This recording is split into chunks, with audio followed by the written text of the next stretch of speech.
D3 news కి స్వాగతం. సామాన్యుడి ధైర్యంపై మీ స్వరం మీ హక్కు. నిజాన్ని నిస్సందేహంగా మీ ముందుకు తీసుకువచ్చే మా ఛానల్ D3 న్యూస్. మీ యాంకర్ ప్రియా. ముందుగా మీడియా మిత్రులకు నమస్కారం. సత్యసాయి జిల్లా మడకశిర నియోజకవర్గం గుడిబండ మండలం మందలపల్లి గ్రామానికి చెందినటువంటి విజయ్ భాస్కర్ను కొంతమంది అగ్ర కులస్తులు కొట్టి చంపడం జరిగింది. నేటికి 3 రోజులు అవుతున్నా కూడా అక్కడ ఉన్నటువంటి ప్రజాప్రతినిధి కూటమి ప్రభుత్వం ఎమ్మెల్యే ఎంఎస్ రాజు గారు ఇంతవరకు కూడా ఆ కుటుంబాన్ని కానీ చనిపోయిన వ్యక్తిని కానీ సందర్శించడానికి అక్కడికి వెళ్ళలేదు. కాబట్టి దీనిపైన ఎన్నో కోణాల్లో మనం మాట్లాడుకోవచ్చు, కానీ అవన్నీ అవసరం లేదు. మేము రాజకీయంగా మాట్లాడలేదు. ఒక దళిత వ్యక్తి చనిపోతే ఇంతవరకు కూడా అక్కడికి వెళ్ళని పాపాన పోలేదు ఎంఎస్ రాజు అనే వ్యక్తి, ఎస్సీ ఎమ్మెల్యే.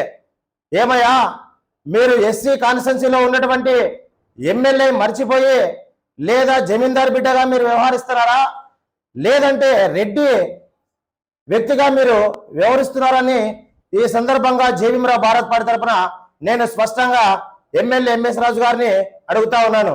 అదేవిధంగా అక్కడ ఉన్నటువంటి అధికారుల తీరు చూస్తే చాలా బాధాకరం.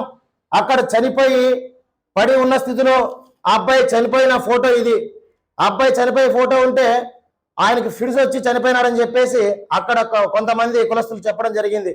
ఆ ఫిడ్స్ వస్తే ఆయనకి నోటి నిండా బురుగు రావాలా, ఫిడ్స్ వచ్చిన తర్వాత ఏదన్నా తాళం పెడితే అది ఆగిపోతుంది. కాబట్టి ఇది మర్డర్గా ప్లాన్గా భావించి మేము ఈ మీడియా ముందర చెప్తున్నాం. అదేవిధంగా ఫిడ్స్ వస్తే ఈ వ్యక్తికి ఈ గాయాలు ఎక్కడి నుంచి వచ్చినాయి, మరి ఈ వ్యక్తిని ప్లాన్గా మర్డర్ చేసి ఈ మర్డర్ వెనుకున్న కొంతమంది అగ్రకులస్తులు వారిని అక్కడ ఉన్నటువంటి ఆ నియోజకవర్గంలో ఉన్నటువంటి కూటమి ప్రభుత్వానికి చెందినటువంటి ఇన్ఛార్జు మీరు బీసీ వ్యక్తి, మీరు కప్పిపుచ్చి వీళ్ళని కాపాడే ప్రయత్నం చేస్తే మీ కూటమి ప్రభుత్వం బంగాళాఖాతంలో కలిపే రోజులు అతి దగ్గరలో ఉన్నది, గుర్తుపెట్టుకోండి అక్కడ ఉన్నటువంటి పెద్దలు.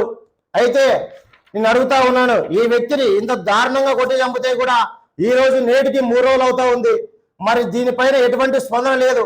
పోలీసు అధికారులు చెప్తా ఉన్నారు, ఒక ఎస్సీ కులానికి సంబంధించినటువంటి వ్యక్తి చనిపోతే నిమ్మకు నీరెత్తిగా ఉన్నారు అధికారులు.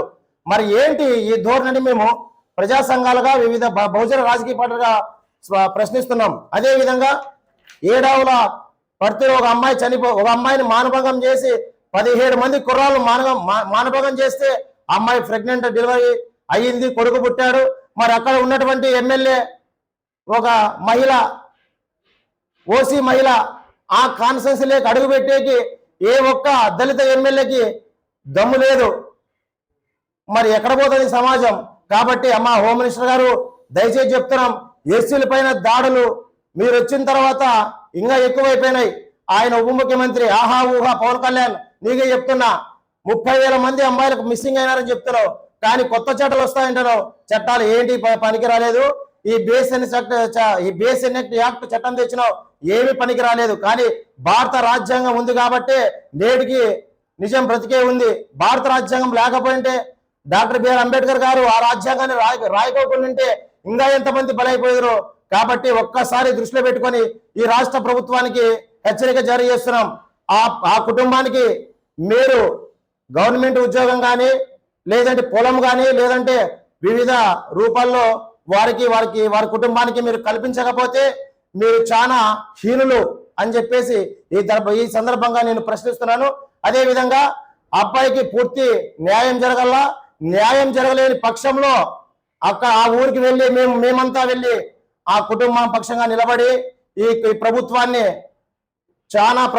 ప్రభుత్వాన్ని ప్రశ్నించే రీతిగా ప్రజా సంఘాలు కలుపుకొని వివిధ బహుజన రాజకీయ పార్టీలు కలుపుకొని పెద్ద ఎత్తున ఉద్యమాన్ని శ్రీకారం చుడతామని చెప్పేసి కూడా ఈ సందర్భంగా నేను తెలియజేస్తున్నాను. కాబట్టి ఇకనైనా ఎంఎస్ రాజు గారు మీరు మీ అహంకారాన్ని ధోరణి పక్కన పెట్టి అక్కడ జరిగినటువంటి ఆ మర్డర్ విషయంలో ఎవరైతే ఉన్నారో వారందరినీ A1 ముద్దాయిలుగా చేర్చి వారికి శిక్ష పడే విధంగా మీరు వారిని ఆ అధికారులతో మాట్లాడి ఆ కుటుంబానికి న్యాయం చేస్తారని చెప్పేసి ఈ సందర్భంగా మేమంతా మిమ్మల్ని కోరుతా ఉన్నాం. కాబట్టి మీరు వెంటనే అక్కడికి వెళ్ళి పరామర్శించి ఆ కుటుంబానికి అండగా తోడుగా ఉంటారని చెప్పేసి ఈ సందర్భంగా మేము తెలియజేస్తున్నాం. జై భీమ్, జై భారత్.